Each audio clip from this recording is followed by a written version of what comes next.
အားလုံးပဲမင်္ဂလာပါ UK Match Day ရဲ့ Facebook နဲ့ YouTube Channel ကနေကြိုဆိုပါတယ်အားလုံးသိထားတဲ့အတိုင်း Arsenal ကတော့သူတို့ရဲ့အသင်းကောင်းဆောင် Aubameyang ကိုယာဒူးကဖယ်ရှားလိုက်ပြီးတော့အသင်းကောင်းဆောင်အသစ်ဖြစ်ခန့်တော့မယ်သူတို့စီကံပိုင်းဆိုင်ရာအချင်းချင်းပြတ်လို့ဆိုပြီးတော့ Aubameyang ကိုဒါနောက်ပိုင်း Arsenal ကအဆောင်တက်ကိုနိုင်ခဲ့တဲ့ပွဲမှာရောဟိုတနေ့ကပွဲမှာပါအရင် Everton နဲ့ပွဲမှာလည်းအရန်ဖြစ်ထားခဲ့သလိုတော်တော်လေးကိုသူ့ကိုဒါဘယ်လိုပြောမလဲအပြောင်းလဲလုပ်ခဲ့တယ်နောက်ဆုံးမှာအသင်းကောင်းဆောင်ယာဒူးကဖယ်ရှားဖို့ဆုံးဖြတ်လိုက်တယ်ဒါတော့ထားပါတော့အခုအာဆနယ်အသင်းကအသင်းကောင်းဆောင်ဖြစ်ဘာမီယန်ကိုဖယ်ရှားလိုက်တဲ့အချိန်မီကေအာတီတာနဲ့အာဆနယ်အသင်းကဘသူ့ကိုအသင်းကောင်းဆောင်ဖြစ်ရွေးမလဲအသင်းကောင်းဆောင်အသစ်ဖြစ်ရေပန်းစားသူထဲမှာကီရင်တန်နီရှိမယ်လက်ရှိမှာဒါအာဆနယ်ရဲ့ဘယ်နောက်ခံလို့ရှိတယ်ပြီးတော့မှမာတင်အိုဒီဂါရှိတယ်ဘန်ဝိုက်ရှိတယ်နောက်ဆုံးတစ်ယောက်ကတော့ဒါခေါင်းဆောင်ဟောင်းဖြစ်တဲ့ဂရန်နစ်ဂျက်ကာပေါ့ဒီလေးယောက်ကတော့အခုလောလောဆယ်ရေပန်းစားနေတယ်ချို့ဆိုရင်လည်းဂါဘရီယယ်မာဒီဂါဘရီယယ်တို့ခန်စစ်ကဂါဘရီယယ်တို့ဒါတစ်ဖက်ကမာတင်အိုဒီဂါတို့ဒါအာရွန်ရမ်ဆေတို့လည်းပါသိနေလို့ပြောထားတာလည်းရှိတယ်ဆိုတော့ဘာမီယန်ကလည်းဒီယာတီတွဲမှာဒါမကာဒီနေ့ပြီးခဲ့တဲ့ယာတီနဲ့ဒီနေ့ယာတီပေါ့တစ်နှစ်အတွင်းမှာပဲ3ချိန်လောက်စီကံဖောက်တော့အာဆနယ်ဘက်ကသူ့ကိုအသင်းကောင်းဆောင်ဖြစ်ဖယ်ရှားဖို့ပို့ပြီးခိုင်မာစေခဲ့တယ်ဆိုတော့ဘာမီယန်အထွက်ဘာမီယန်ကိုအခုလောဆယ်မှာဒီတခြားကလပ်တွေလည်းစိတ်ဝင်စားတယ်သူကအသင်းမှာဆက်ရှိမလားမရှိလားပေါ့အာဆနယ်ကအသင်းကောင်းဆောင်နဲ့ပတ်သက်လို့ရှိရင်နည်းနည်း serious ဖြစ်တယ်သူအသင်းကောင်းဆောင်ပြေးထားတဲ့သူတိုင်းဟာတော်ကြာရှည်မခံသလိုခြေစွမ်းမပြနိုင်ဘူးဒီဟာတွေ on the left track နောက်ပိုင်း Patrick Vieira တောင်းလျှောက်ထွက်တယ်ဗျာ Sefa Viger တို့ထွက်သွားပြီးတဲ့နောက်ပိုင်းမှာဘယ်အသင်းကောင်းဆောင်မှအာဆနယ်နဲ့မမြဲဘူးဆိုတော့အသင်းကောင်းဆောင်ဖြစ်မှာတော့ကျွန်တော်တို့စိုးရိမ်နေတာအာဆနယ်ရဲ့ချိန်စာလိုဖြစ်နေတဲ့အချိန်မှာအဘာမီယန်အသင်းကောင်းဆောင်မှုတ်တော့လို့ရှိရင်အရင်လိုခြေစွမ်းမျိုးပြန်ရမလားအခုနံပါတ်1ကအသင်းကောင်းဆောင်ဖြစ်ဘယ်သူဖြစ်တင်လဲကျွန်တော်အမြင်တော့မာတင်အိုဒီကလည်းမဖြစ်သင့်ဘူးအရန်ငယ်သေးတယ်သူကဥဆောင်မှုအပိုင်းကလက်ရှိနော်ဝေးရဲ့အသင်းကောင်းဆောင်ဆိုပေမဲ့ကျွန်တော်အထင်တော့မာတင်အိုဒီကထက်စာရင်အင်္ဂလိပ်စကားပြောပြီးတော့ကောင်းကောင်း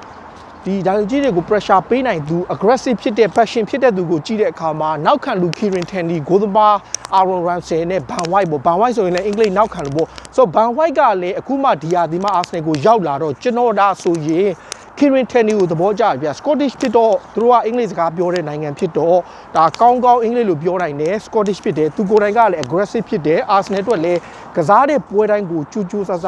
ပါဝင်ကစားတဲ့သူတယောက်ဖြစ်တဲ့ကြောင့်ကျွန်တော်ကတော့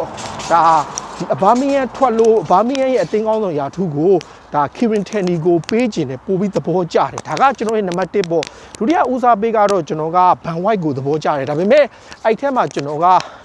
သင်းကောင်းဆောင်ဟောင်းဖြစ်တဲ့ Granit Xhaka ကိုလည်းကြိုက်တယ်။ဘာကြောင့်လဲဆိုတော့ Granit Xhaka ကအဲ့ Premier League ပွဲမှာသူပြိသက်တွေနဲ့အချင်းများလို့တော့သူဖြစ်သွားတာဗျ။တကယ်တမ်းကျတော့သူကအဲ့လောက်ကြီးမဆိုးဘူး။အသင်းပေါ်ဥဆောင်တဲ့အပိုင်းနေ aggressive ဖြစ်တဲ့အပိုင်းအတွေ့အကြုံဖြစ်တဲ့အပိုင်း Lewis မှာလည်းသူကိုယ်တိုင်ကအသင်းကောင်းဆောင်ဖြစ်ထားတော့ကျွန်တော်က Granit Xhaka ကိုသဘောကျတယ်။ကျွန်တော်ရဲ့ personal ရဆိုရင်ဒါ Kieran Tierney ကနံပါတ်1အသင်းကောင်းဆောင်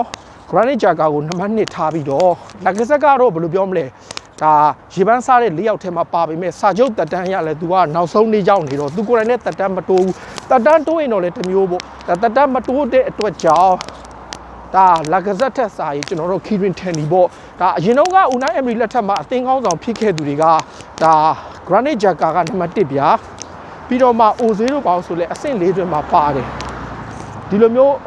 အဆင့်ရွေးချယ်ခဲ့တဲ့အသင်းကောင်းဆောင်တွေတပါကျွန်တော်ဒါဆိုရင်တော့ Granit Xhaka ကိုပြန်ရွေးချင်တယ်ဒါပေမဲ့ Xhaka ကိုနံပါတ်2နေရာမှာထားပြီးတော့ Kieran Tierney ကိုနံပါတ်1 Granit Xhaka ကိုနံပါတ်2တကယ်လို့လာကစားတက်တန်းတိုးရင်တော့လာကစားကိုပေးတင်တယ်ဒါပေမဲ့ personally အင်္ဂလိပ်စကားပြောတာလည်းဖြစ်တယ် pressure လည်းပေးနိုင်တယ်ပွဲတိုင်းမှာလည်းကြိုးကြိုးစားစားကစားတယ် passion အပြည့်ရှိတဲ့ Kieran Tierney ကိုပေးချင်ပြီးတော့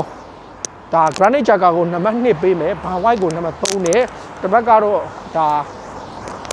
မာတင်အိုဒီဂါကိုနံပါတ်4ပေးခြင်းနဲ့ဒါကျွန်တော်ရဲ့အမြင်နဲ့ကျွန်တော်ရဲ့ personal အရာကျွန်တော်ရွေးချင်တာကျွန်တော်ရဲ့အမြင်ပေါ့ဒါပေးသက်တွေဘယ်လိုမြင်လဲအာဆနယ်ရဲ့အသင်းကောင်းဆောင်ယာဒူးကိုဘယ်သူရသင့်တယ်လို့ထင်လဲအသင်းကောင်းဆောင်ဖြစ်ရမှာတော့ကြောက်နေပြီအဲ့လိုဖြစ်နေတယ်အသင်းကောင်းဆောင်ဖြစ်ရင်နံပါတ်1သေချာတာကဒီအသင်းကထွက်သွားမှာလားခြေစွမ်းပြနိုင်မှာလားဘယ်လောက်ထိ struggle ဖြစ်မလဲဆိုတဲ့ဟာတွေကလည်းချိသေးတယ်ဒါအာဆနယ်မှာအမြဲတမ်းကြုံတွေ့နေရတာပေါ့ဒါပေးသက်တွေအနေနဲ့ဘယ်လိုမြင်လဲကိုယ့်ရဲ့အမြင်လေးတွေကိုကွန်မန့်မှာဝင်အောင်မှတ်ချက်ပေးကြပါအားလုံးကိုကျေးဇူးတင်ပါတယ်အရေးတော်ပုံအောင်ရမည်